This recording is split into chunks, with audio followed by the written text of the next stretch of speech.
Hi friends, ഇന്ന് ഞാൻ നെയ്ച്ചോറും ബീഫ് വരട്ടിയതിൻ്റെയും വീഡിയോയുമായിട്ടാണ് വന്നിട്ടുള്ളത്. ആദ്യം ബീഫ് വരട്ടിയത് എങ്ങനെയാണ് ഉണ്ടാക്കുന്നതെന്ന് നോക്കാം.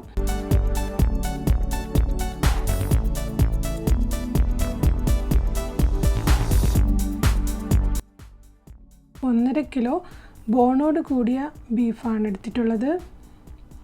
ഇതൊരു 4 സവാള എടുത്തിട്ടുണ്ട്. മീഡിയം സൈസിലുള്ള 4 സവാള അരിഞ്ഞെടുത്തിട്ടുണ്ട്. പച്ചമുളക് ഒരു 3 എണ്ണം, എരിവ് കുറഞ്ഞാണ്.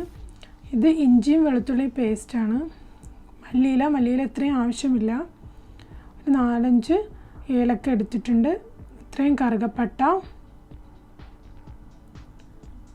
തക്കോലവും ഗ്രാമ്പുമാണ്. ഗ്രാമ്പു 15 എണ്ണം, തക്കോലം ഒരു 3 എണ്ണം എടുത്തിട്ടുണ്ട്.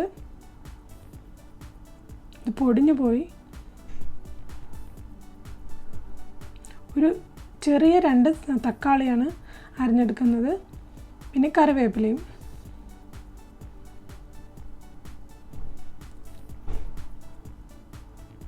ഇത് ഒരു ചെറിയൊരു തേങ്ങ അരിഞ്ഞെടുത്തിട്ടുള്ളതാണ്. ഇതൊന്ന് വറുത്തെടുക്കണം, ചെറുതായിട്ടൊന്ന് വറുത്തെടുക്കേണ്ടതുണ്ട്. 2.5 ടേബിൾ സ്പൂൺ മല്ലിപ്പൊടി എടുത്തിട്ടുണ്ട്. 1.5 ടേബിൾ സ്പൂൺ മുളക് പൊടി, 1 ടേബിൾ സ്പൂൺ പെരിഞ്ജീരകം പൊടിച്ചത്, 1 ടേബിൾ സ്പൂൺ മഞ്ഞൾപ്പൊടി. ഇത് നമുക്ക് മുളക് പൊടി എരിവിനനുസരിച്ച് മാറ്റം വരുത്താം. നാടൻ മഞ്ഞൾപ്പൊടിയാണെങ്കിൽ അതിനനുസരിച്ചും നമുക്കതിന് മാറ്റം വരുത്തണം. ഇപ്പോൾ ഒരു പാത്രം ചൂടാക്കിയിട്ടുണ്ട്. അതിലേക്ക് 1/2 കപ്പ് ഓയിൽ ഒഴിച്ചിട്ടുണ്ട്. ഏത് ഓയിലാണെങ്കിലും ചേർക്കാം. അതിലേക്ക് 1 ടേബിൾ സ്പൂൺ ഉലുവ ഇട്ട് കൊടുത്തിരിക്കുകയാണ്. ഉലുവ ഒന്ന് നിറം മാറി വരണം, കരിഞ്ഞു പോകരുത്. അതിലേക്ക് നമ്മൾ അരിഞ്ഞു വെച്ചിട്ടുള്ള ഒരു 4 സവാള, ചെറിയ മീഡിയം സൈസുള്ള 4 സവാള, അതൊന്നിട്ട് വഴറ്റിയെടുക്കണം.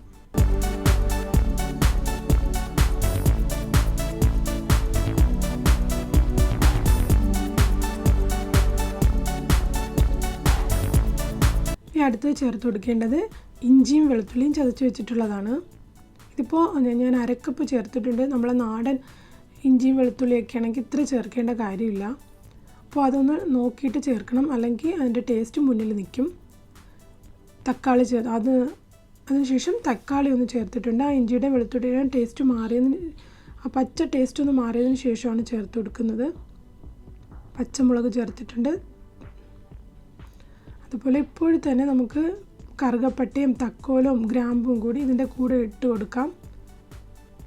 പൊടിച്ച് ചേർക്കേണ്ട ആവശ്യമില്ല. ഈ ടൈമിൽ നമ്മൾ ഇട്ട് കൊടുക്കുകയാണെങ്കിൽ അത് പൊടിച്ച് ചേർക്കേണ്ട കാര്യമില്ല. അതിൻ്റെ ടേസ്റ്റൊക്കെ നന്നായിട്ട് ഇതിലൊന്ന് പിടിച്ച് വരും. ഇനി നമുക്ക് ബീഫിന് ഇതിലോട്ട് ഇട്ട് കൊടുത്ത് 1 ടേബിൾ സ്പൂൺ മഞ്ഞൾപ്പൊടിയും ആവശ്യത്തിന് ഉപ്പ് കൂടി ചേർത്ത് കൊടുക്കണം. ഇതൊന്ന് അടച്ചിടാം. അപ്പോൾ ആ സമയത്തേക്ക് തേങ്ങ ഒന്ന് വറുത്തെടുക്കാം. വറുത്തെടുക്കുന്ന വെച്ചാൽ നന്നായിട്ട് മൂത്ത് വരേണ്ട കാര്യമില്ല. ഇപ്പോൾ ബീഫ് റെഡി ആയിക്കൊണ്ടിരിക്കുകയാണ്. വെള്ളം കുറവാണെങ്കിൽ നമുക്ക് ചേർത്ത് കൊടുക്കാം. ചൂടുവെള്ളം കൂടി അങ്ങോട്ട് ചേർത്ത് കൊടുത്താൽ മതി.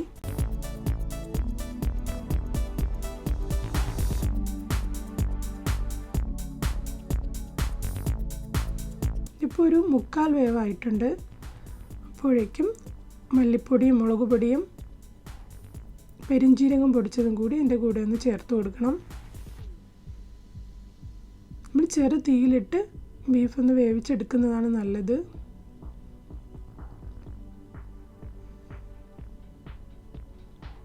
ഒന്ന് വറ്റി വന്നിട്ടുണ്ട്. ആ ടൈമിൽ തേങ്ങ വറുത്ത് വെച്ചിരിക്കുന്നത് കൂടി എൻ്റെ കൂടെ ചേർത്ത് കൊടുക്കുകയാണ്. പച്ച ടേസ്റ്റ് ഒന്ന് മാറാൻ വേണ്ടിയാണ് തേങ്ങ ഒന്ന് വറുത്തെടുത്തിട്ടുള്ളത്. അപ്പോൾ ബീഫ് റെഡി ആയിട്ടുണ്ട്. അപ്പോൾ അതിലേക്ക് കുറച്ച് വെളിച്ചെണ്ണ കൂടി ചേർത്ത് കൊടുക്കുകയാണ്. വെളിച്ചെണ്ണ ചേർത്ത് ഒരു 5 മിനിറ്റ് ഇട്ടിരിക്കണം. കറിവേപ്പില കൂടി ലാസ്റ്റ് ഒന്ന് ചേർക്കുന്നത് നല്ലൊരു ടേസ്റ്റാണ്. അപ്പോൾ ബീഫ് റെഡി ആയിട്ടുണ്ട്.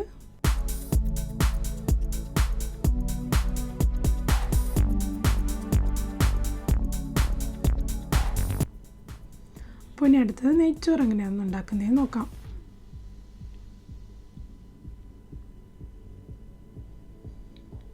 ഒരു ചെറിയ സവാള ഇതിന് വേണ്ടി എടുത്തിട്ടുണ്ട്. ഒരു 4-5 കറുകയില എടുത്തിട്ടുണ്ട്. കറുകപ്പെട്ട ഒരു ഇത്രയും അളവിനെടുത്തിട്ടുണ്ട്. ഒരു ഗ്രാമ്പു ഒരു 10 എടുത്തിട്ടുണ്ട്. തക്കോല ഒരു 3 എടുത്തിട്ടുണ്ട്. ഏലക്ക ഒരു 10-12 എടുത്തിട്ടുണ്ട്. ഇത് സവാള ഒരു ചെറിയ 3 സവാള വറുത്തെടുത്തിട്ടുണ്ട്. അണ്ടിപ്പരിപ്പും മുന്തിരിയും വറുത്തെടുത്തിട്ടുണ്ട്. ഇത് ഒരു 1.5 മണിക്കൂർ കുതിർത്തി നന്നായിട്ട് ഊറ്റിയെടുത്ത് വെച്ചിട്ടുള്ള റൈസാണ്. ഇനി പ്രധാനമായിട്ട് വേണ്ടത് നെയ്യ്. നെയ്ച്ചോറിന് നമുക്ക് ബിരിയാണിയേക്കാളും നെയ്യ് വേണ്ടി വരും. ഒരു പാത്രത്തിൽ മല്ലിയിലയും എടുത്ത് വെച്ചിട്ടുള്ള കറുകയിലയും തക്കോലം ഗ്രാമ്പു ഏലക്ക എന്നിവ ഇട്ട് നന്നായിട്ടൊന്ന് തിളപ്പിച്ചെടുക്കണം. അത് തിളച്ച് വരുമ്പോഴേക്കും വേറൊരു പാത്രത്തിലായിട്ട് ഒരു പാത്രം ചൂടാക്കി അതിലേക്ക് 1/2 കപ്പ് നെയ്യൊന്നൊഴിച്ച് അതിൽ വേണമെങ്കിൽ നമുക്കൊരു 4-5 ഏലക്ക ഇട്ട് കൊടുക്കാം. അതിനുശേഷം നമ്മൾ എടുത്തിട്ടുള്ള ഒരു ചെറിയൊരു സവാള ഒന്ന് വഴറ്റിയെടുക്കാം.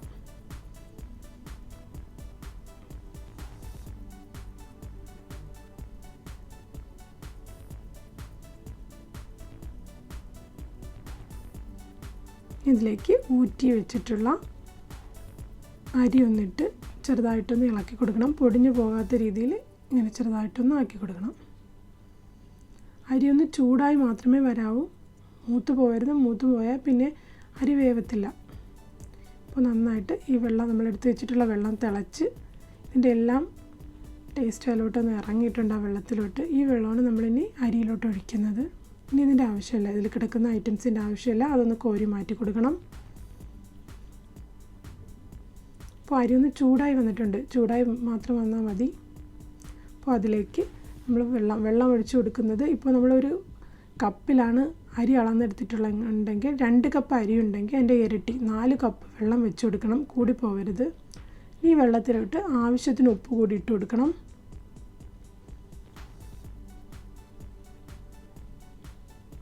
ഉപ്പ് ചെറുതായിട്ടൊന്ന് മുന്തി നിൽക്കണം. എന്നാൽ മാത്രമേ നമ്മൾ ചോറ് ആയി വരുമ്പോൾ കറക്റ്റ് ടേസ്റ്റിൽ ഉപ്പിൻ്റെ അളവ് കറക്റ്റ് ആവുള്ളൂ. ഒരു 10 മിനിറ്റ് കഴിയുമ്പോൾ ഈ ഒരു രീതിയിൽ വരും. അപ്പോഴേക്കും ഒന്ന് ഇളക്കിയിട്ട് അതിൻ്റെ മുകളിലായിട്ട് എസെൻസ് പൈനാപ്പിൾ എസെൻസാണ് ഞാൻ ഇപ്പോൾ ഒഴിക്കുന്നത്. കുറച്ചൊന്ന് ഒഴിച്ചു കൊടുത്ത് 1 ടേബിൾ സ്പൂൺ പെരിഞ്ജീരകം പൊടിച്ചത് കൂടി ഇട്ട് അതിൻ്റെ മുകളിലായിട്ട് മല്ലിയിലയും പുതിനയിലയും ഇട്ട് എടുത്തിട്ടുള്ള വറുത്ത് വെച്ചിട്ടുള്ള ഉള്ളിയും മുന്തിരിയും ഉള്ളിയും കശുവണ്ടിയും കൂടി ഇട്ട് കൊടുക്കണം. പിന്നെ ഒരു 2 ടേബിൾ സ്പൂൺ നെയ്യ് കൂടി ചേർത്ത് കൊടുക്കണം. നമുക്ക് ബിരിയാണിയേക്കാളും കൂടുതൽ നെയ്യ് ഇതിൽ ചേർക്കേണ്ടി വരും. ഇത് നന്നായിട്ടൊന്ന് ആവി പുറത്ത് പോകാത്ത രീതിയിൽ അടച്ചു വയ്ക്കണം. ഒരു 1/2 മണിക്കൂർ ഇതിനെ ആവിയിലൊന്ന് ചെറിയ തീയിൽ വെച്ചിരിക്കണം. ഇനി അടപ്പിന് മുകളിൽ കുറച്ച് വെള്ളം ഒഴിച്ചു കൊടുക്കണം. അല്ലെങ്കിൽ മുകളിലുള്ള അരി ഒന്ന് ഡ്രൈ ആയി പോകും. അതുകൊണ്ട് നമ്മൾ അടപ്പിന് മുകളിലായിട്ട് കുറച്ച് വെള്ളം കൂടി ഒഴിച്ച് അതിൻ്റെ മുകളിൽ വെയിറ്റ് വെച്ച് കൊടുക്കണം. ഇപ്പോൾ 30 മിനിറ്റ് കഴിഞ്ഞിട്ടുണ്ട്. ഒന്ന് തുറന്ന് നോക്കാം.